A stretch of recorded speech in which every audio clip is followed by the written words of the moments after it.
Mentes Poderosas, escrito por Alexandra Bracken.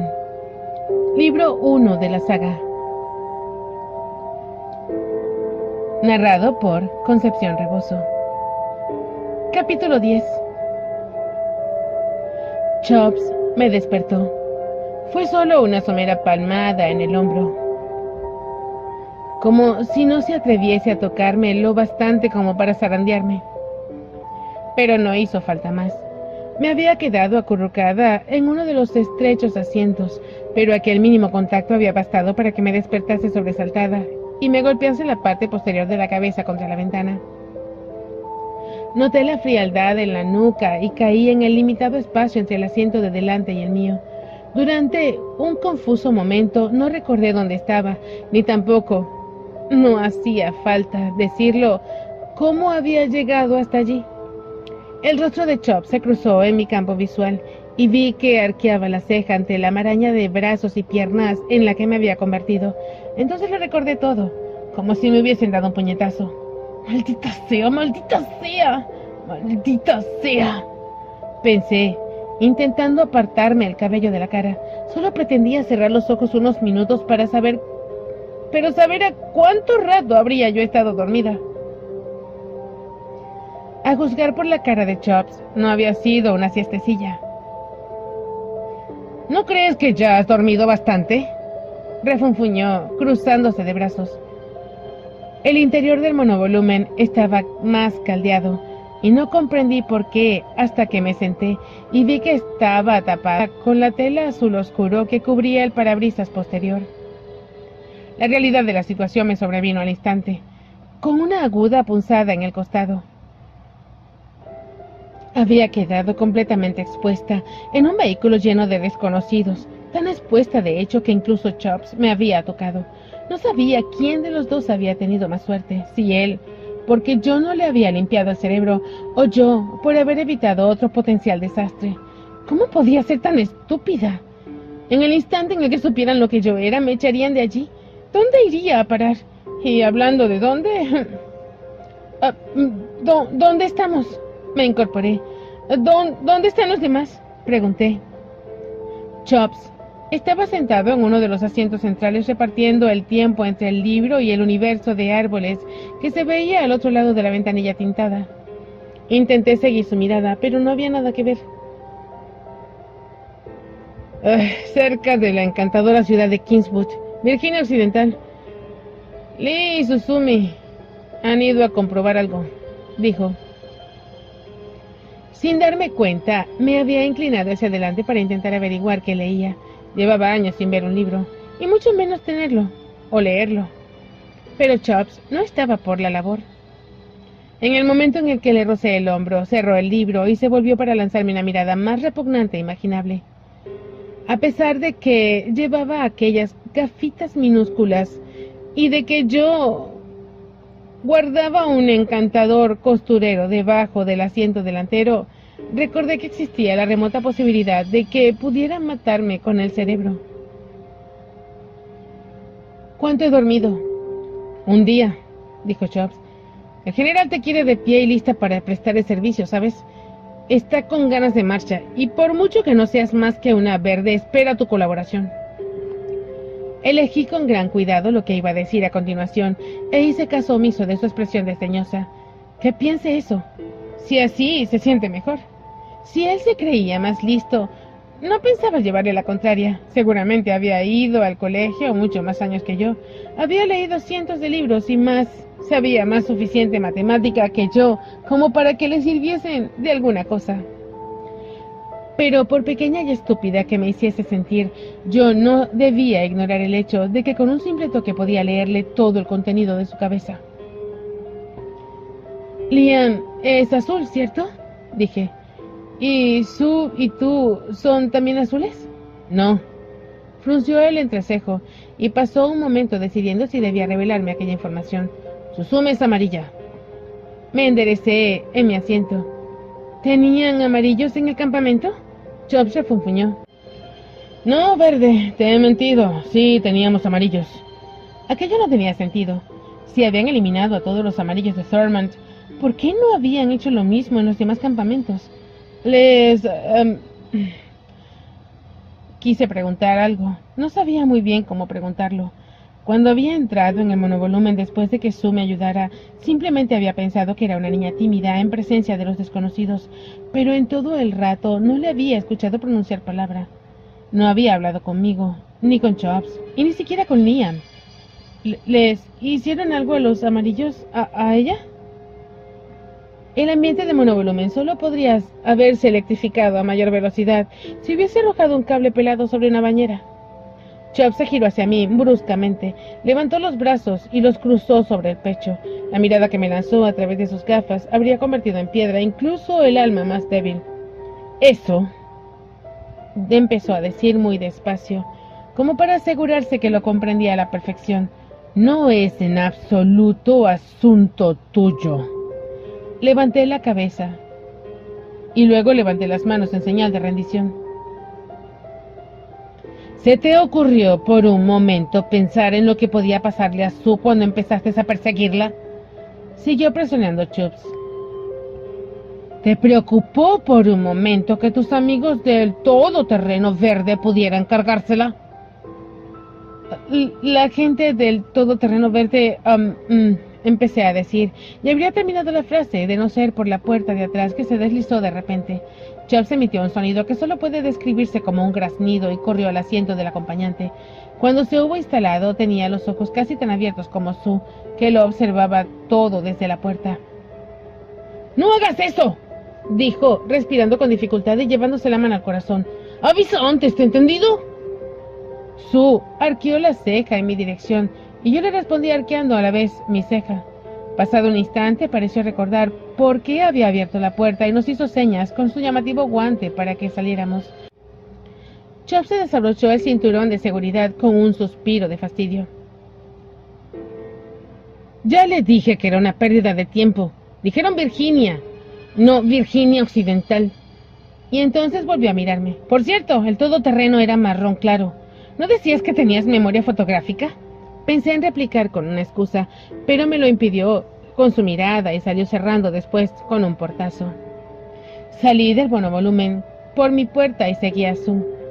Eché a andar por el barro y la triste hierba amarillenta mientras observaba a mi alrededor por primera vez.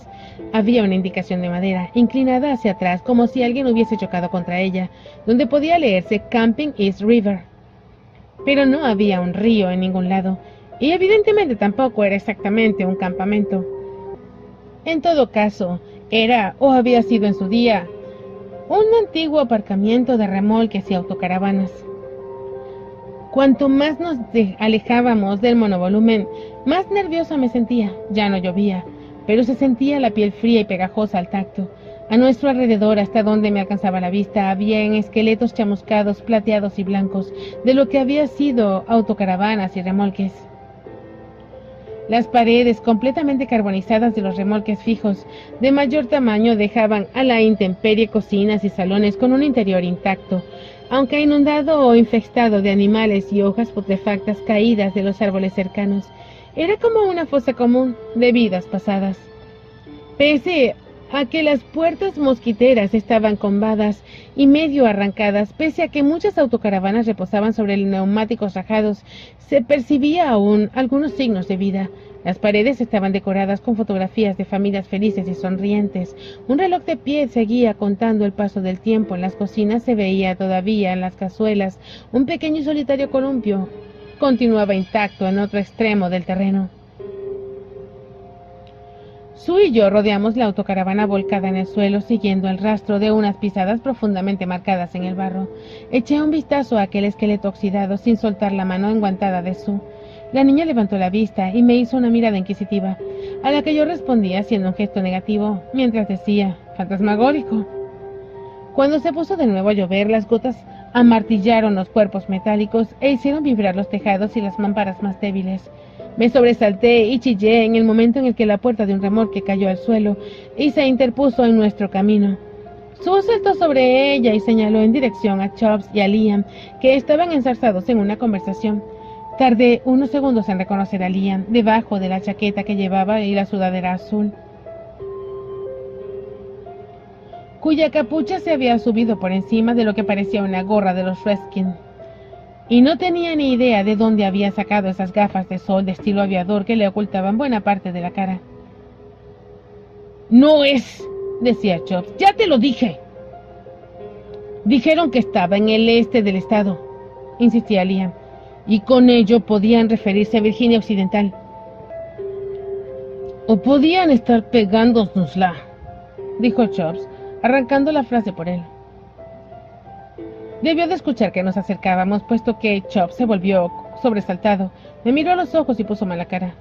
«Buenos días, preciosa», dijo Liam. «¿Has dormido bien?» Sue correteó por delante de mí, pero los pies me pesaban como el plomo.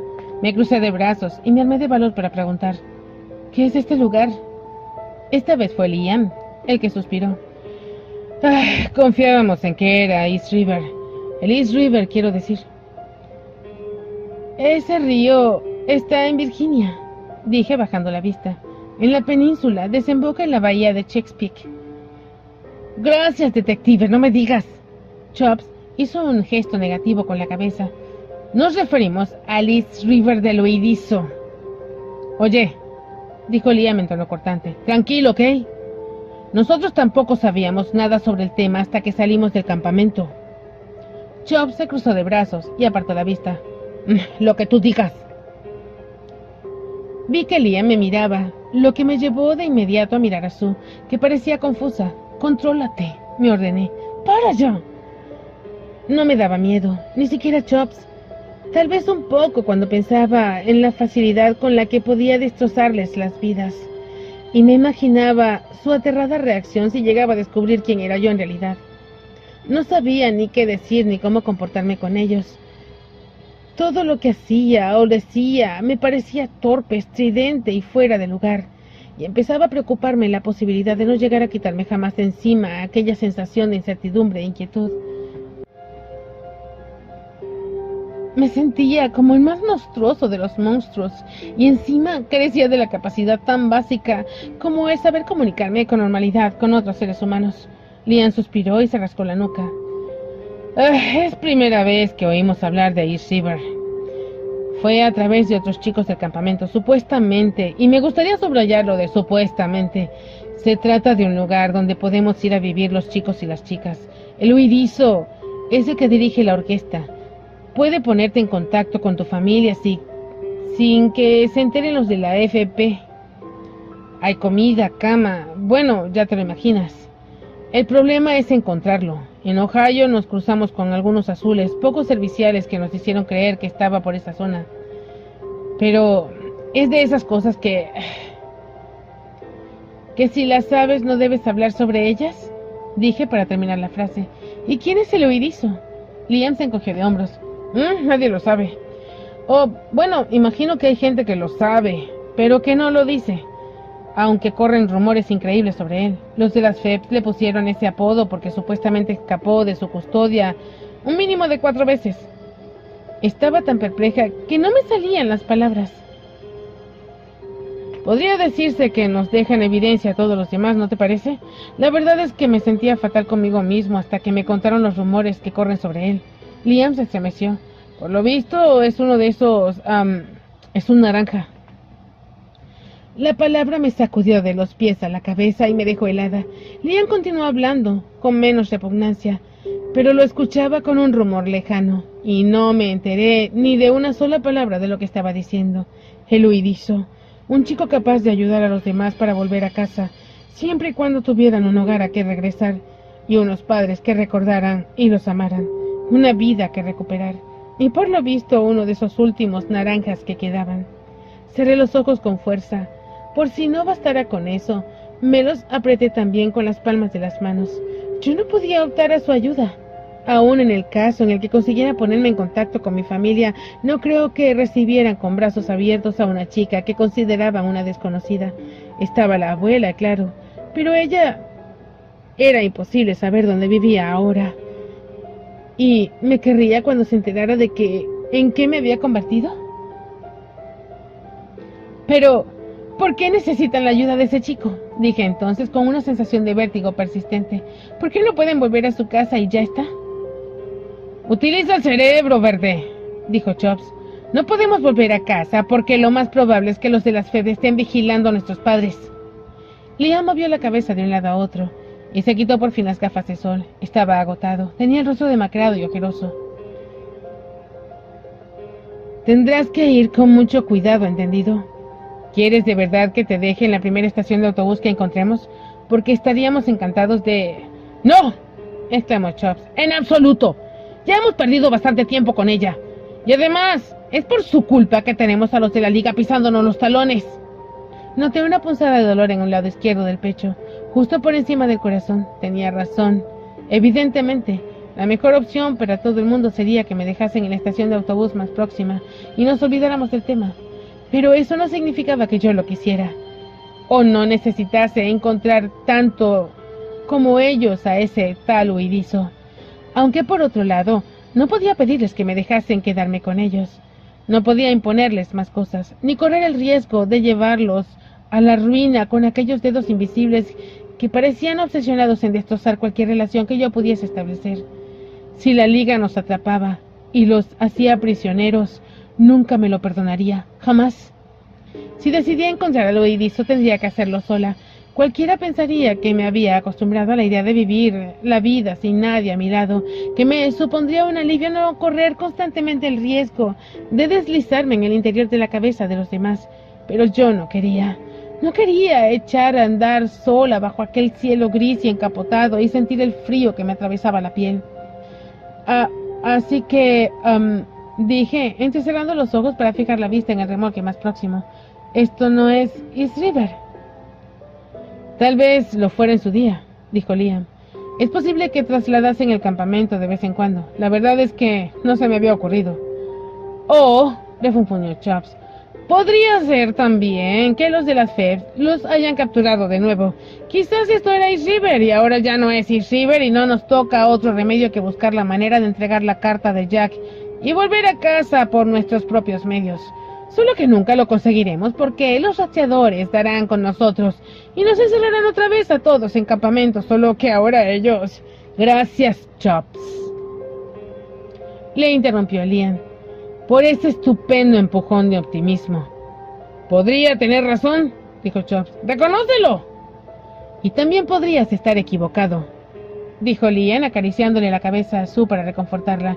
En cualquier caso, esto es lo que hay. Pensaremos que no es más que una falsa alarma. Echaremos un vistazo para ver si encontramos algo que nos sea de utilidad, y luego nos ponemos de nuevo en la marcha. ¡Ah, por fin! Estoy harto de perder el tiempo con cosas que carecen de importancia. Chops hundió las manos en los bolsillos del pantalón y echó a andar muy indignado hacia donde estaba yo. De no haberme apartado de su trayectoria, me habría golpeado de arriba a abajo y me habría derribado al suelo. Me giré y seguí con la mirada a su recorrido. Enfadado, apartaba con un puntapié todas las piedras que se cruzaban en su camino. De pronto vi a Liam plantado a mi lado, de brazos cruzados. No te lo tomes como una cuestión personal, dijo. Supongo que emití algún sonido que denotó mi incredulidad, puesto que siguió hablándome. Me refiero a que... Él es un chico... Bueno, este chico no es más que un viejo cascarrabias de 70 años atrapado en el cuerpo de 17. Si se muestra tan insufrible es porque está intentando echarte. Sí, claro, pensé. Pues le está funcionando. Y ya sé que no es excusa, pero está tan estresado y asustado como nosotros y... Bueno, supongo que lo que intento decirte es que todo este ácido que te echa constantemente encima viene de un buen corazón. Si resistes, te juro que no encontrarás a un amigo más fiel.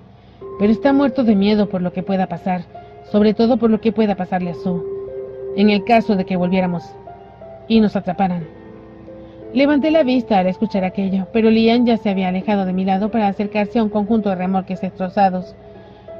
Durante un segundo de locura se me pasó por la cabeza la idea de seguirlo, pero entonces vi a Sue por el rabillo del ojo balanceando los guantes de color amarillo chillón a ambos lados de su cuerpo. Entraba y salía de los remolques y se ponía de puntillas para husmear a través de las ventanas rotas de las autocaravanas e incluso, en un momento dado, me pareció que andaba a gatas sobre los restos de una autocaravana a la que un tornado parecía haber partido por la mitad. El techo de metal que colgaba de dos endebles juntas, se bamboleaba y combaba bajo la fuerza combinada de la lluvia y el viento. Pese a que tenía la cabeza cubierta con la capucha de aquella sudadera que le iba tan grande, vi que levantaba una mano enguantada y se tocaba la cara, como si quisiera apartarse de los ojos el mechón de cabello. Pero no me pareció extraño hasta que volvió a repetirlo y palideció levemente al sorprenderse realizando aquel gesto. Me vino repentinamente a la cabeza la conversación que había intentado mantener con Chubbs en el interior de monovolumen. «Sue», empecé a decir, pero me callé en seco.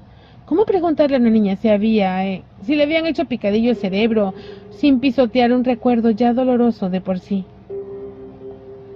La verdad es que Thurman solo afeitaba las cabezas de los niños cuando querían meterles las narices en la cesera.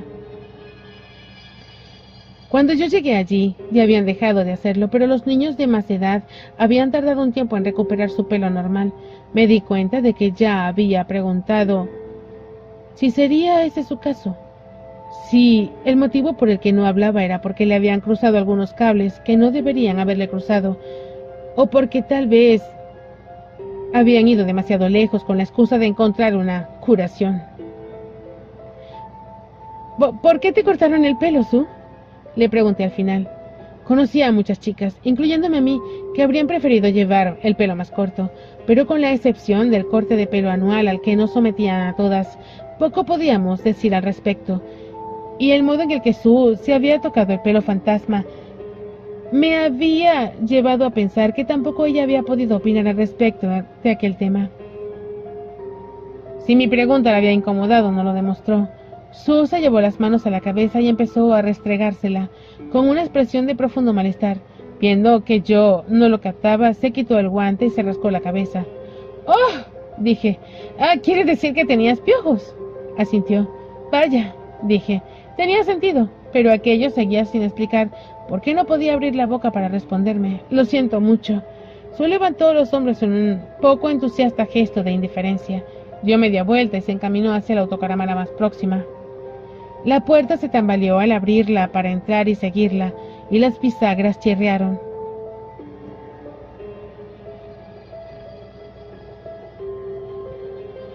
Sue puso mala cara y yo le correspondí, dándole a entender que coincidía con ella. El interior olía algo dulce, aunque no agradable, como fruta podrida. Empecé por el reducido espacio central, abriendo y cerrando las puertas de color claro de los armarios. Los cojines de los asientos estaban forrados de un detestable color morado, e igual que el pequeño televisor que colgaba de la pared, estaban cubiertos de polvo y suciedad. Sobre la encimera, una solitaria taza de café, una zona de dormitorio, situada en la parte de atrás, era también austera. Unos cuantos cojines, una lámpara y un armario que contenían un vestido rojo, una camisa blanca y un arsenal de perchas vacías. Alargué el brazo para coger la camisa cuando la vi por el rabillo del ojo. Lo habían colocado en el parabrisas de la autocaravana en el lugar de un espejo retrovisor. No era nada que pudiera parecer extraño visto desde afuera, ni que llamara la atención a menos de que uno fijara realmente su atención en ello. Pero una vez dentro, apenas a 1 metro de distancia, estaba lo bastante cerca como para ver con precisión la luz roja en la base, lo bastante cerca como para comprender que la cámara del interior estaba enfocada hacia cualquier cosa que pasara por la carretera situada justo enfrente.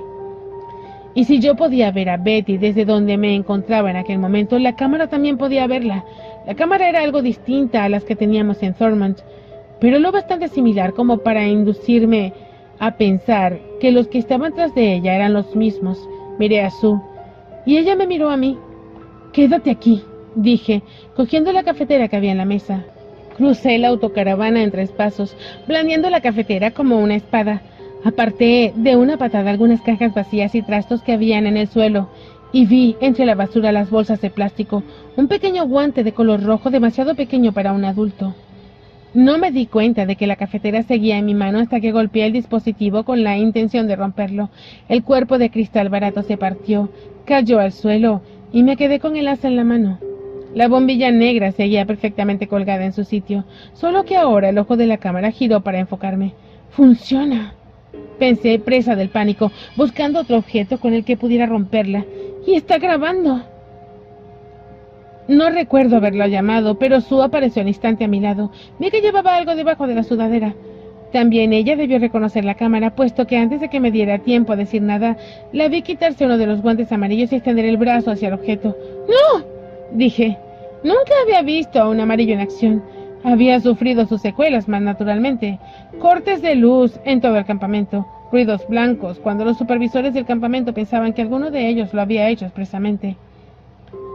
Pero hacía tanto tiempo que habían desaparecido de Thurmond que ya había dejado de imaginarme cómo debía de ser eso, de hablar el misterioso idioma de la electricidad. Sue se limitó a rozarla con la punta de los dedos, pero eso bastó para que la cámara empezase a emitir un agudo gemido.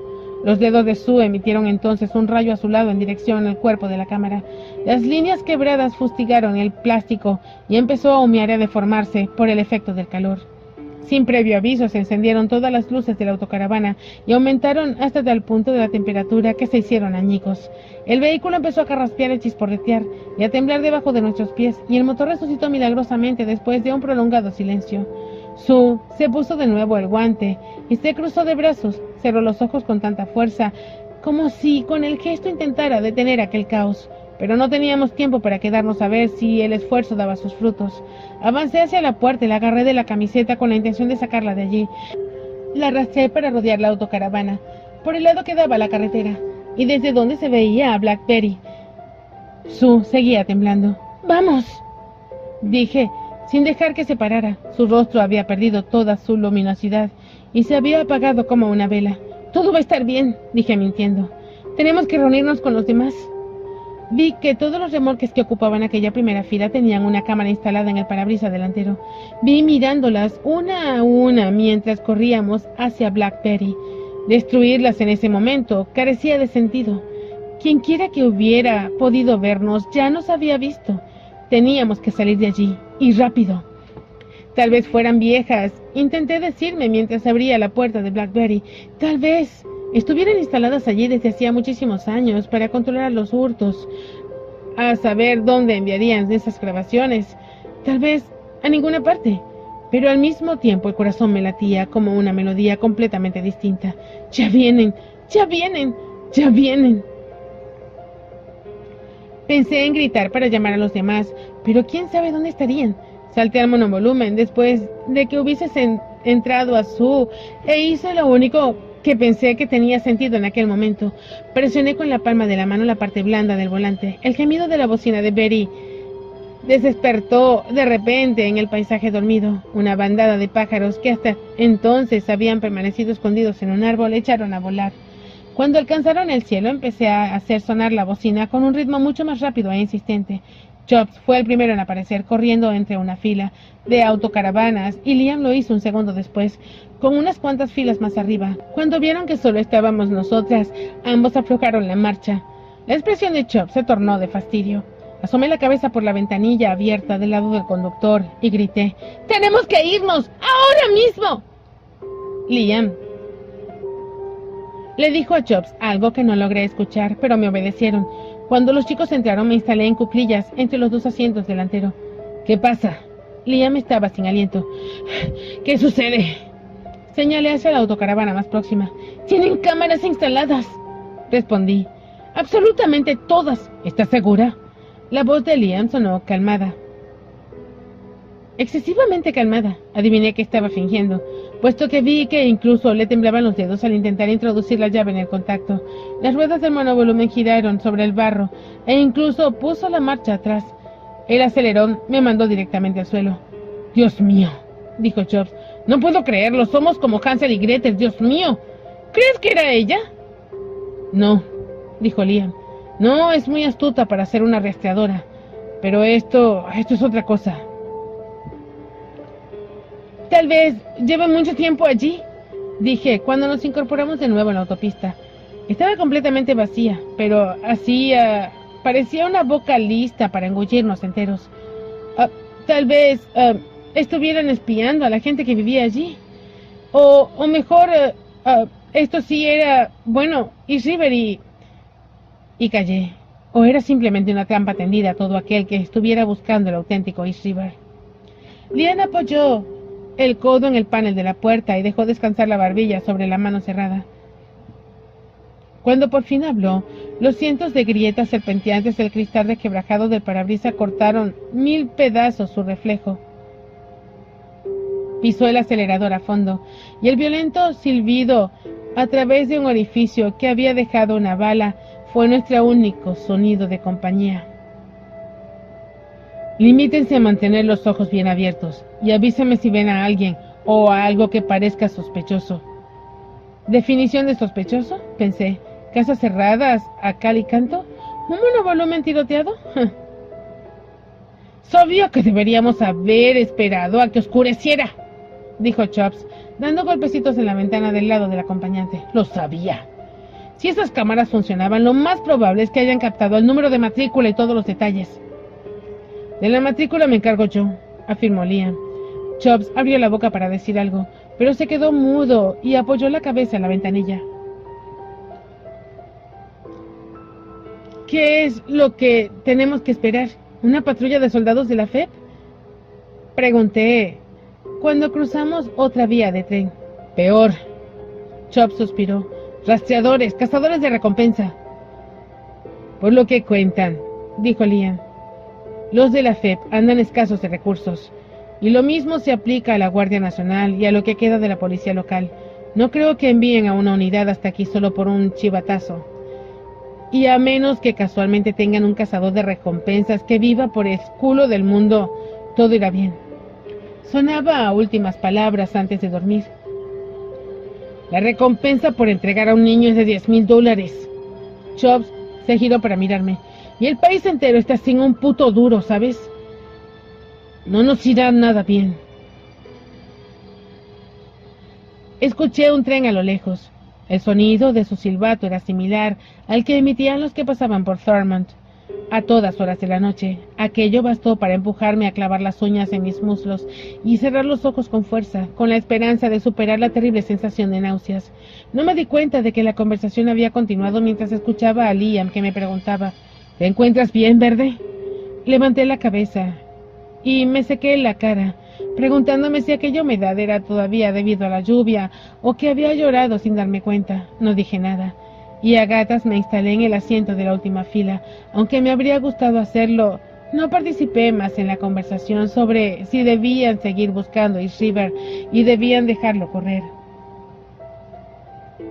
Había cientos, miles, millones de lugares donde el huidizo podía haber instalado su campamento y deseaba ayudarles a solucionar aquel rompecabezas. Quería ser partícipe de ello. Pero no podía hacer preguntas y por otro lado necesitaba dejar de mentirme, porque a cada segundo que pasara con ellos aumentaban las probabilidades de que descubrieran que los rastreadores y los soldados de la FEP no eran los auténticos monstruos de este mundo. No. El auténtico monstruo estaba sentado en el asiento de atrás.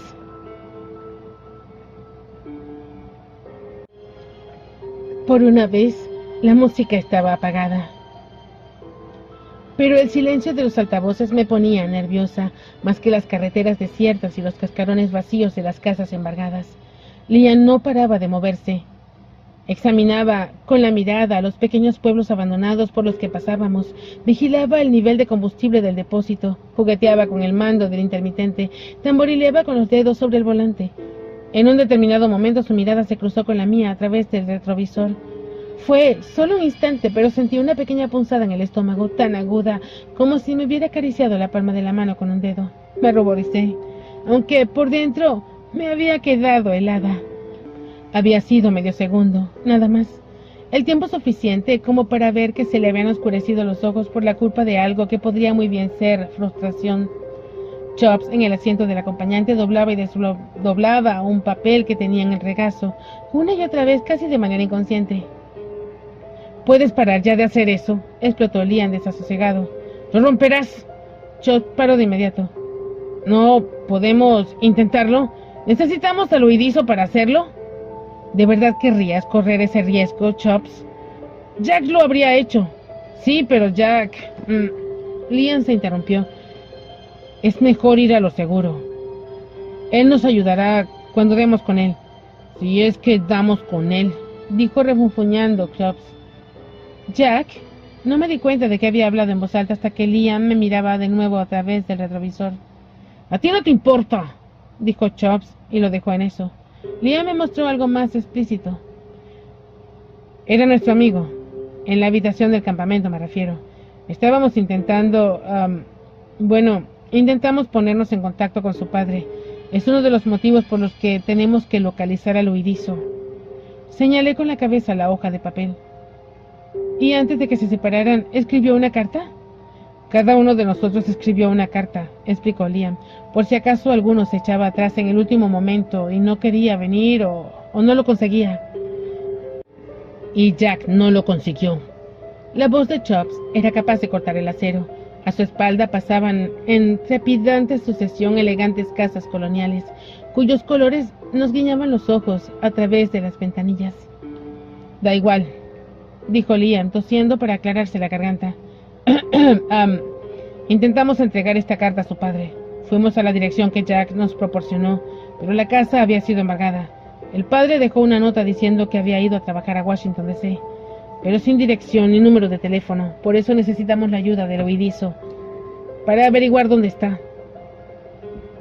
¿Y no pueden enviarla por correo y ya está? Unos 2 años después de que te internaran en Thurmont, empezaron a revisar el correo precisamente por eso, explicó Liam. El gobierno lo lee todo, lo dice todo, lo escribe todo.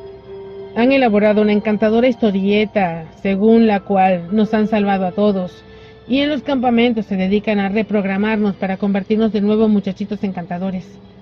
No quieren que nadie descubra la verdad. La verdad es que no sabía qué responder a aquello. Lo siento, murmuré. No era mi intención que me lo contaras todo. No pasa nada, dijo Liam, después de un silencio que se tensara tanto que se hizo necesario romperlo. Tranquila.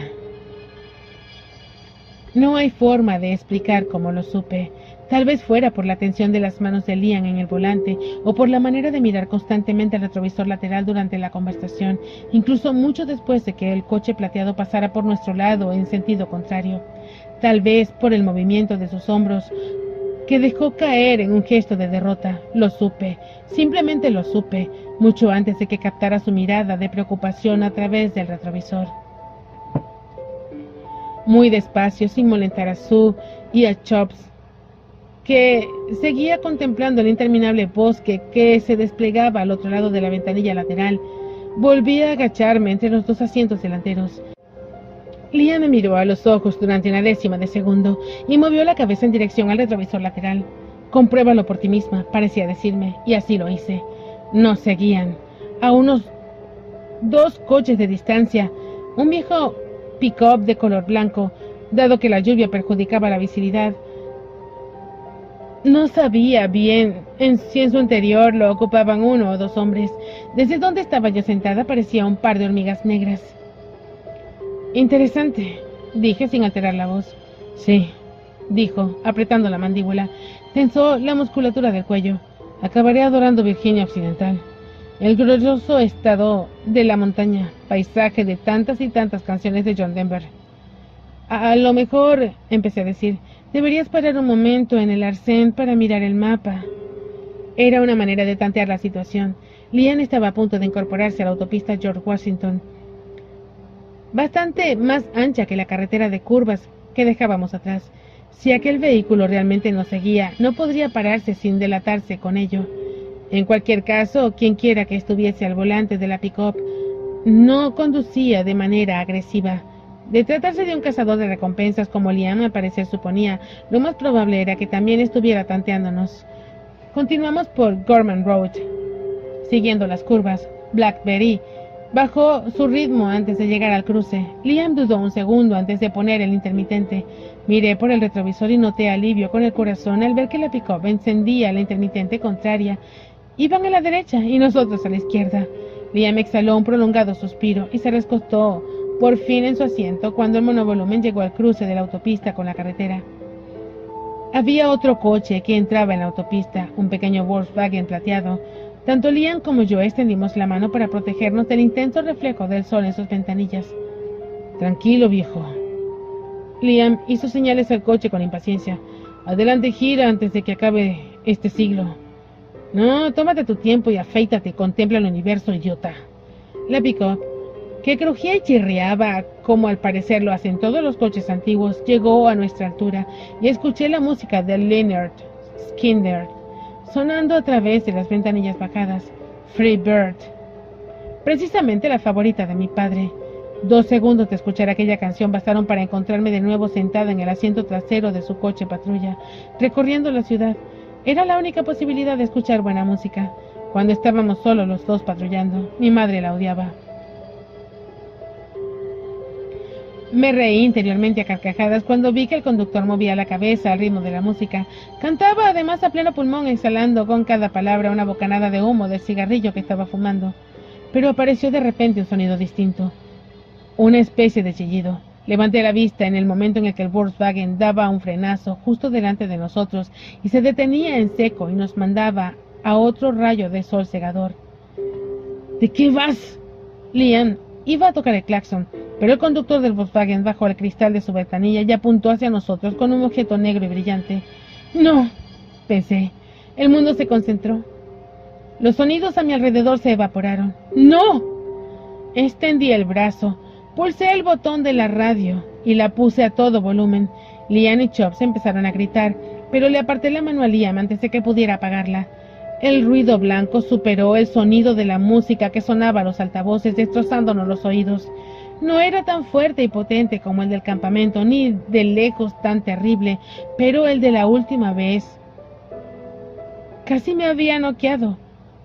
Bueno, aquí estaba, una gran agonía. El truco de la radio no conseguía ahogarlo, no del todo. Todos a mi alrededor se derrumbaron y perdieron la fuerza al escuchar el penetrante sonido. Liam cayó sobre el volante tapándose los oídos con las manos. Chops empezó a golpear la cabeza contra la ventanilla de su lado, intentando expulsar el sonido con ello. Blackberry empezó a deslizarse hacia adelante y se paró en seco cuando Liam pisó el freno en el lugar del acelerador. Se abrió la puerta de mi lado y un par de brazos rodearon a Chops por la cintura e intentaron liberarlo del cinturón de seguridad. Me incorporé del suelo y estiré el brazo hasta que encontré la mejilla de aquel hombre y lo arañé con fuerza. Fue suficiente para alertar al conductor de la pick-up, el que hacía tan solo 2 segundos seguía alegremente el ritmo de Free Bird, y conseguir que soltara a Chops, que permaneció en su asiento, aunque con medio cuerpo fuera del coche. El conductor cayó contra la base de la parte trasera de la pick-up, y sus palabras quedaron ahogadas en una tormenta de ruidos que envolvían los 3 coches. Fue entonces cuando vi la insignia que le colgaba del cuello de la cadena de plata, el símbolo bordado como un tenedor. No eran rastreadores. Era la FEP, Campamento Thurmond, tortura.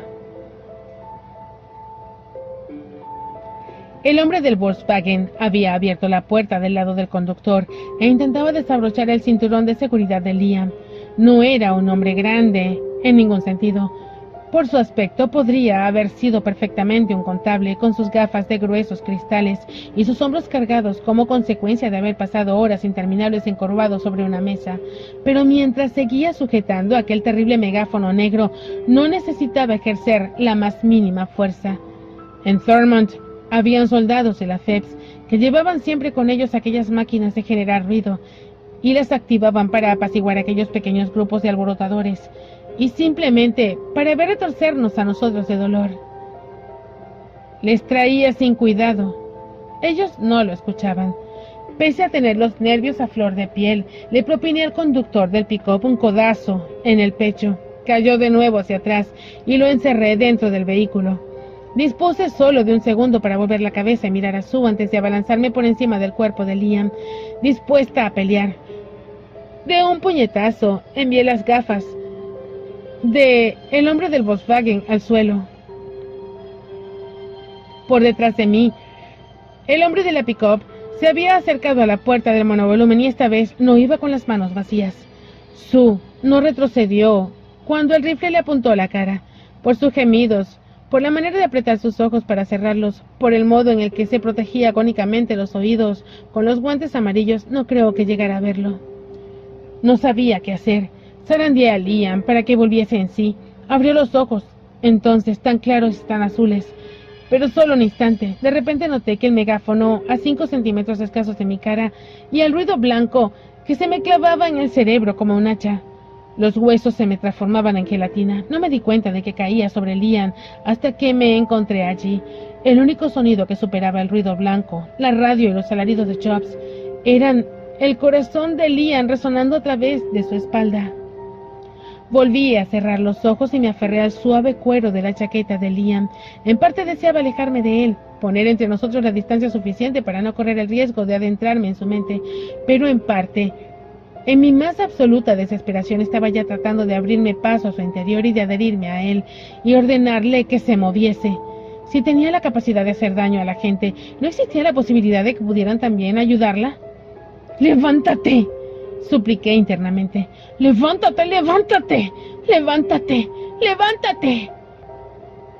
Se escuchó un lamento agudo, un sonido que no podía ser humano. Me obligué a abrir los ojos.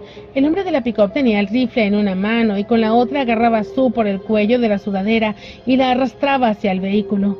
Intenté gritar, aún notando en aquel momento que el hombre del Volkswagen me tiraba del pelo para incorporarme y sacarme del monovolumen.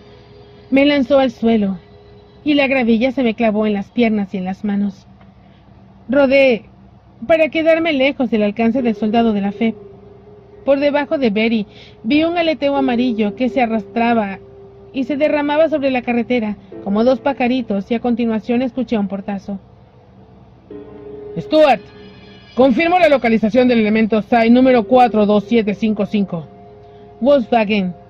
El hombre del Volkswagen tiró de nuevo de la puerta del lado del conductor para abrirla y extrajo de su bolsillo un objeto de color naranja. Me froté los ojos intentando que la imagen doble que veía en aquel hombre se fundiera en una. El aparato naranja que el soldado tenía en sus manos no era más grande que un teléfono móvil y lo maniobraba con facilidad por delante de la cara de Liam, que seguía aplastada contra el volante del monovolumen. Asesté un manotazo al tobillo del soldado, pero fue inútil. Estaba tan enfrascado en lo que estaba haciendo que ni se dio cuenta. ¡Liam! No podía abrir la boca, la tenía paralizada. ¡Liam!, gritaba mi mente. El aparato de color naranja parpadeó y al cabo de un instante, por encima del gemido del ruido blanco, escuché que el hombre del Volkswagen decía: «Identificación positiva, Liam Stewart». Algo caliente y afilado que emergía por debajo de Betty como una mordaz nube de arena cortó el aire. Friccionó a su paso mi piel desnuda y tuve que volver la cara para eludir la luz cegadora que llegó a continuación, un fogonazo que borraba absolutamente todo lo que se interponía en su camino. Escuché al hombre del Volkswagen maldecir por encima de mí, pero su voz quedó engullida por un sonido de metal rechinando contra el metal, el vidrio explotando con tanta fuerza y a tanta velocidad que los minúsculos fragmentos llovieron delante de mí como un granizo, y entonces terminó todo. El ruido blanco se interpuso bruscamente en el momento en el que algo aterrizaba en el suelo a escasa distancia de donde yo estaba, el megáfono. Extendí el brazo y con la mano busqué a tientas la empuñadura del megáfono. El hombre del Volkswagen gritaba algo que el zumbido de mis oídos me impedía escuchar. Además estaba tan concentrada en alcanzar el aparato que me importaba un carajo prestar atención a sus palabras. Pero en aquel momento noté que una mano me apresaba el tobillo y tiraba de mí para arrastrarme por el suelo, pero no antes de que consiguiera hacerme con la empuñadura. ¡Levántate, pedazo de...! Se produjo un chillido digital, algo que sonó como una alarma, y el hombre me soltó de inmediato la pierna. ¡Al habla, Larson! ¡Solicito ayuda inmediata! Me arrodillé con un gruñido y conseguí incorporarme por completo. El hombre siguió de espaldas a mí un segundo más de lo aconsejable, y cuando se percató de su error y miró por encima de su hombro, fue recompensado con un golpe metálico de un megáfono en plena cara. La radio cayó al asfalto con gran estrépito y le dio un puntapié para dejarla fuera de su alcance. El hombre levantó las manos para protegerse de otro posible golpe, pero yo no estaba dispuesta a ponérselo fácil. No estaba dispuesta a permitir que me devolvieran a Thurmond. Le aprisioné el antebrazo y tiré hacia abajo, obligándolo a mirarme. Tenía los ojos de color avellana y las pupilas se le encogieron por un momento antes de recuperar su tamaño normal. Aquel hombre me sacaba más de un palmo, pero nadie lo diría por el modo en el que cayó arrodillado ante mí. Era incapaz de recobrar el aliento, y mucho menos de impedirme entrar directamente en su cabeza. «Vete», intenté decirle. Tensé la mandíbula y los músculos rígidos, como si el ruido blanco los tuviera aún atrapados en un pulsante corrientazo eléctrico. ¡Vete! No lo había hecho nunca, y era imposible saber si funcionaría. ¿Pero qué perdía intentándolo? De repente me inundaron sus recuerdos, oleadas y oleadas de recuerdos que me asaltaban a mi cerebro, cuando yo solo repetía sin cesar: voy a hacerlo y funcionará. Martin había dicho que podía implantar pensamientos en la gente, pero mis facultades no funcionaban así. Nunca había podido hacerlo. Yo solo veía imágenes, solo podía revolver, clasificar y borrar imágenes. Aunque nunca había intentado hacer más cosas, nunca había querido hacerlo tampoco, hasta ese momento. Porque si no conseguía ayudar a aquellos chicos, si no conseguía salvarlos, ¿para qué servía yo? ¿Qué sentido tenía mi vida? Hazlo y limítate a hacerlo. Me imaginé al hombre cogiendo la radio. Imaginé hasta el último detalle, desde cómo buscaba a tientas el aparato después de haber perdido las gafas, hasta las arrugas de sus pantalones. Lo imaginé cancelando la solicitud de ayuda. Lo imaginé descendiendo por aquella colina rocosa y alejándose de la carretera, perdiéndose en el bosque. Y cuando relajé la tensión de la mano que le sujetaba el antebrazo, eso fue exactamente lo que hizo. Se marchó, a cada paso que daba, más sorprendida.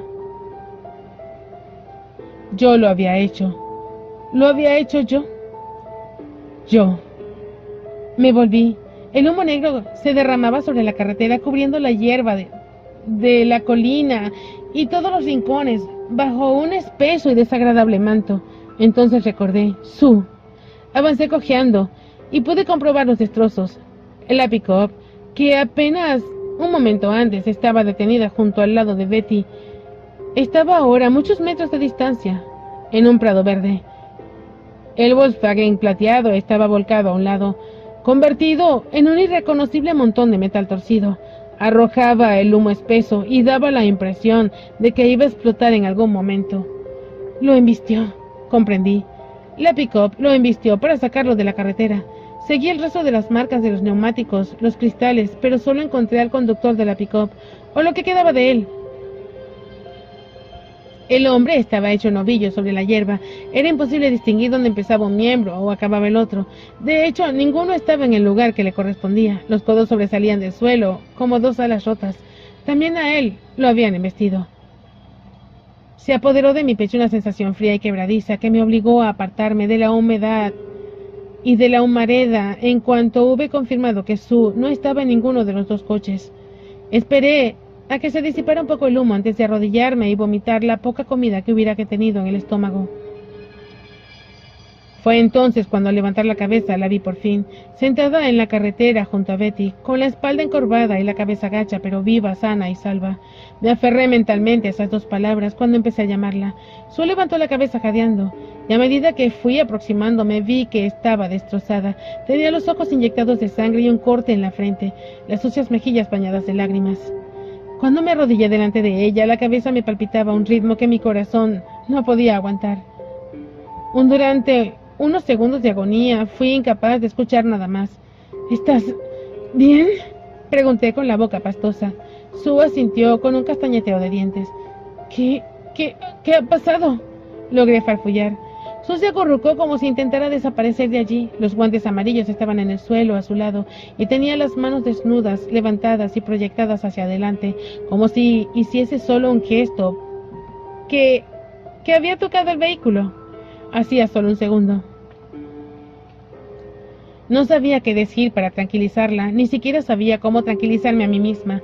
Aquella niña, aquella amarilla, acababa de destrozar 2 coches y una vida en cuestión de segundos, y por lo que parecía lo había hecho con un solo toque de sus manos. Pero incluso sabiendo aquello, la niña seguía siendo Sue, y sus manos me habían salvado. La cogí con los brazos temblorosos y la acomodé en el interior de Betty. Sue ardía con una temperatura superior a la que pudiera provocar la fiebre. La deposité en el asiento de atrás y le acaricié las mejillas, pero ella no lograba enfocar mi imagen. Cuando me disponía a cerrar la puerta, me agarró por la muñeca y señaló sus guantes, que habían quedado en el suelo. «Ya te los traigo». Los recogí, se los entregué y me dispuse a enfrentarme a una carga más pesada. Chop seguía inconsciente en el asiento del acompañante y con el cuerpo colgando por la puerta entreabierta. Con suerte, el conductor de la pick-up no había conseguido arrastrar su cuerpo más allá. De lo contrario, era muy posible que en aquellos momentos Chops yaciera en la hierba junto al conductor. Cuando empujé la puerta para cerrarla, golpeé el saco de huesos que era su cuerpo. De puntillas rodeé el monovolumen por la parte delantera, con una nube de puntitos luminosos decolorando mi visión. Abrí del todo la puerta del conductor. Liam seguía inconsciente, frío, y por mucho que lo zarandeara no conseguía devolverlo en sí. Sue empezó a llorar. Escondió su cara entre las rodillas para amortiguar los sollozos. ¿Estás bien, Sue?, le dije. Todos estamos bien, no nos pasará nada. Desenredé los brazos de Liam de el cinturón de seguridad gris y lo empujé y lo desplacé como pude para que dejara libre el asiento del conductor. No era lo bastante fuerte como para trasladarlo en los asientos traseros, al menos no en aquel momento, de manera que acabó en el suelo, calzado entre los dos asientos de delante. Quedó cara a mí, y así pude apreciar el movimiento espasmódico de los músculos de su boca, la sonrisa artificial que se formaba tal vez de cuando en cuando en sus comisuras. Miré el volante e intenté recordar los pasos a seguir para poner en marcha el coche. Pensé en lo que Liam hacía, en lo que Kate había hecho, en lo que mi padre solía hacer. 16 años y ni siquiera sabía localizar el freno de mano, y mucho menos cómo desactivarlo. Al final dio igual.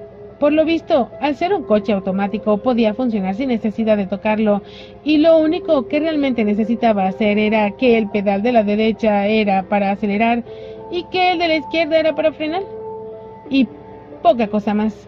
Betty atravesó la humareda y seguimos avanzando en busca de la carretera hasta que por fin, nos alejamos de aquel caos. Y el aire que empezó a entrar por las rendijas de ventilación dejó de transportar ese eco de ese ruido blanco hasta nuestros oídos, y el humo hasta nuestros pulmones. Fin del capítulo 10. Hasta la próxima, y que tengan el mejor de sus días. Recuerden regalarme sus likes, compartir los videos en todas sus redes sociales, y por favor, dejar su granito de arena en PayPal, para que esta humilde cristiana pueda conseguir, hacer los videos con mayor frecuencia y pueda pagar sus cuentas. Yo también como y no tengo empleo fijo, por lo que solicito su ayuda. Mi canal está desmonetizado desde hace más de un año. Significa que YouTube a mí no me da un solo centavo, y dependo de los fans de mi canal para que con su aporte, en el momento que puedan y quieran y como lo puedan hacer, me ayuden. Y sucede que nada más tengo 2 personas que cuando pueden me ayudan, que no es todo el tiempo. Por lo que realmente de 11,800 suscriptores, solo 2 personas me ayudan con lo poquito que pueden. Y parece mentira que existan 1,500 personas en este momento que escuchan los videos y que ninguna aporte ni un solo centavo. O sea, es algo incongruente, considerando la gran cantidad de trabajo que amerita hacer un audiolibro. Tal como lo acabo de hacer en el audio de Outlander, les explico, el proceso de hacer un video no es solo leer el libro y ya subí todo a internet, listo, ya está. No, yo leo el libro, le pongo música, con mi teléfono leo el libro. Luego lo paso a un programa donde voy atando los pedacitos para editar las partes donde meto la pata, me equivoco, se me enreda la lengua, etcétera. Pueden ser de 30 a 40 pedacitos que tengo que ir atando, ¿verdad? De forma que no se note mucho el empate. Luego lo paso por otro programa para mejorar el sonido, porque los teléfonos sueltan los audios un poco muy agudo y no hay profundidad. De ahí lo paso a otro programa donde le agrego las imágenes y en donde proceso los títulos, etcétera, que es el más pesado porque tarda más tiempo.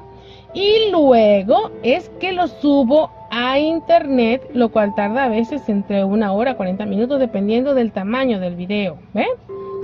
Aparte de eso, me toca arrastrarme de rodillas para que el vecino me preste su laptop para yo poder hacer todo este proceso y rogar que no me borre los programas de procesamiento, porque a veces el muy latoso me borra los programas de procesamiento, entonces me toca instalarlos nuevamente para poder hacer el proceso que ya les describí. Eso me lleva aproximadamente entre un día o dos a hacer todo esto, porque también tengo que salir a la calle a buscar empleo, el cual todavía no he conseguido. Tengo que salir a la calle a matar tigritos porque de que me sale para limpiar una casa, para lavar un baño, para barrer un piso, qué sé yo, o hacer jardinería. Pero son tigritos, los llamamos así en Venezuela, son trabajos a destajo que vas un solo día, haces el trabajo y listo, ¿no?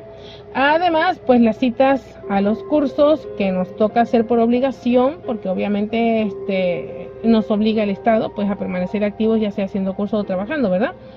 Y como ciertamente no he conseguido un trabajo formal, sino nada más eso, para rebuscarme en dichos trabajos solo te pagan de 20 euros, máximo 30 euros, lo que significa que con eso tú no vas a sobrevivir, ni vas a comprar un disco duro, que desde hace como 10, 11 meses les dije que el mío se había dañado y que pues sigo aquí jalándole bolas al vecino para que me preste su laptop, y espero que no escuche este audio porque capaz no me la presta, Y no he podido en casi un año, en estos 10 meses, no he podido comprar el disco duro para arreglar mi computador. No he podido comprar, aunque sea una laptop nueva que vale aproximadamente 300 euros, 400 euros, ¿verdad?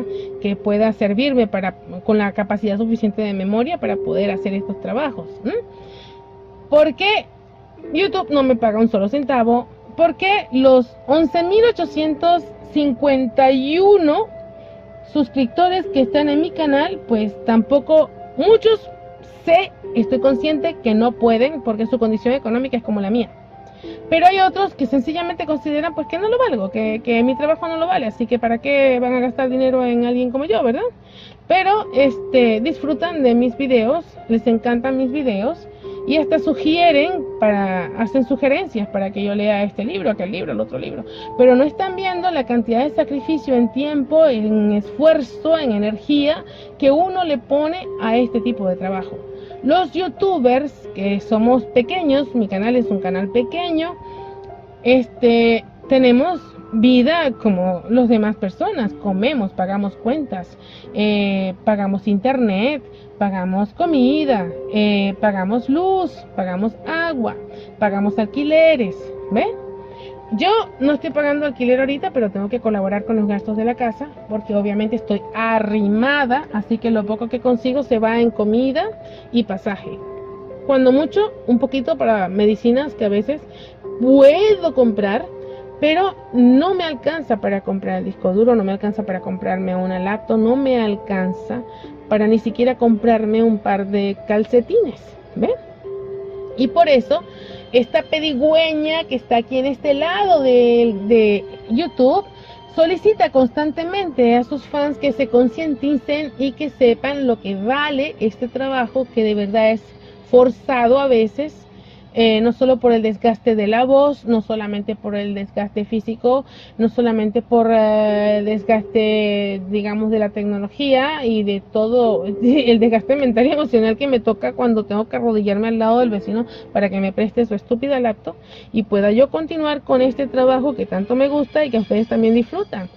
Pero realmente a veces es tedioso y lo pienso 2 y 3 veces para ir allá. Mira, fulano, préstame el dato, porfa. Si no lo vas a utilizar, si no lo tienes ocupado, para que me lo prestes para poder hacer un audio y tal. Y su cantidad de respuestas perniciosas, odiosas y repugnantes que a veces me provoca agarrar el laptop y ponérselo por la cabeza. Pero ¿qué? Me toca humillarme y arrodillarme y aguantarme sus chocancias porque yo no tengo una. Y porque cuando dejo de subir los videos, ustedes me parten el corazón. ¿Qué pasó con el capítulo? ¿Dónde está? ¿Por qué no ha subido? Entonces se me parte el corazón y bueno, hago el esfuerzo, Pero pareciera mentira que de 11.851 suscriptores, solo 2 personas me han ayudado con su granito de arena. Solo 2 personas, que de hecho me han salvado la patria porque con eso he podido comer. Pero el resto indiferente, totalmente indiferente a mi situación, pues no colabora, no da ni un solo grano de arena, no da ni siquiera restos de vida, o sea, no entiendo.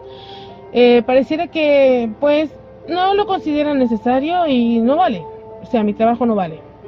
Así que les pido encarecidamente a aquellas personas que puedan, porque hay personas que son como yo y que no pueden porque tienen una carga familiar que es grande, es pesada, son de condición humilde y apenas les alcanza para el alquiler y la comida. Esas personas están excluidas de esta petición. Son personas que, como yo, estamos tratando de superar la crisis económica que la vida nos puso en nuestro camino y que tenemos que irla superando de alguna manera. Pero bueno, ahí vamos, luchando, ¿no? Esas personas no, porque esas son personas que realmente pues están como yo, ahogadas, que no, ¿de dónde van a sacar ellos para darme nada? Ya sea, por ejemplo, las personas de Costa Rica, de Nicaragua, de Honduras, de Venezuela, de Argentina, son personas que están pasándola igual que yo. Están en sala de parto continuamente para poder juntar un centavo con otro centavo. Y hay personas pues que no están trabajando, que son estudiantes, que son personas que no tienen medio de sustento, que están también luchando para salir adelante, que obviamente tampoco se les puede pedir nada porque ellos más bien están en una lucha constante y dependen de sus padres o familiares para poder subsistir. Pero en cambio hay otras personas que sí pueden, pero lo que pasa es que no quieren, porque consideran que sería como dar limosna, no sé, no sé qué, por qué no ayudan, no colaboran, no lo sé. Pero en todo caso, bueno, a ti que no te has suscrito, suscríbete porque yo sé que es gratis y que vas a disfrutar de este canal porque hay una gran diversidad de libros que te pueden encantar de todos los temas, desde terror, fantasía. Bueno, a mí me encanta la fantasía, casi todos son de fantasía, pero está también el género de terror, género romántico, género acción, etcétera. Y te puede encantar. Por ejemplo, Los Legados de Lorien se los recomiendo muchísimo porque esa lectura es espectacular, es mucha acción, aventura, suspenso y de verdad a mí me encantó Los Legados de Lorien. Falta ahora pues narrar los últimos 8 libros que corresponden a la nueva saga de Los Legados de Lorien, que son los legados renacidos, que en lo que pueda voy a empezar entonces con esa saga, Dios mediante, para terminar los 8 libros que salieron. Ya salió el último libro, estoy esperando la corrección. Como yo formaba parte del equipo de traducción de Return to Zero o de Regreso a Cero, estoy esperando pues que me pasen mi borrador en español de la traducción ya corregida de lo que hicimos y poder entonces narrar Los Legados de Lorien, lo que falta, porque quería tener todos los libros completos porque son pequeños, no son tan grandes. Por otro lado, bueno, espero que hayan disfrutado de este libro que hasta el momento me tiene en ascuas porque tiene bastantes cositas, ¿verdad? Interesantes. Y disculpen el regaño, pero es que a veces me molesta mucho que la indiferencia de muchas personas en relación a lo que somos los youtubers de a pie. No los grandes youtubers esos de gamers que ganan millones y millones y millones, sino nosotros los que somos de a pie, los que tenemos canales pequeños y que además estamos desmonetizados por las nuevas políticas que se implantaron a partir de hace como 1 año y pico, en donde nos dejaron afuera a muchísimos youtubers que somos de canales pequeños por diversas razones. Nos dejaron por fuera de la grilla de pago y no nos están dando ni un solo centavo. Y los partners no nos pueden acoger porque ellos tienen prohibido acoger a las personas que han sido rechazadas por YouTube. Y entonces habría que establecer un pleito o una reclamación y yo prefiero dejar la fiesta en paz porque pudiera terminar en el cierre del canal. Bueno, mis amigos, nos vemos en el próximo video y espero que Dios les conceda lo que su corazón anhela y a mí también. Piénselo, consúltelo con la almohada y espero que su respuesta sea positiva en los próximos días. Gracias, 1.000.000 de gracias por escucharme y atenderme y por calarse a esta vieja latosa. Hasta el próximo video.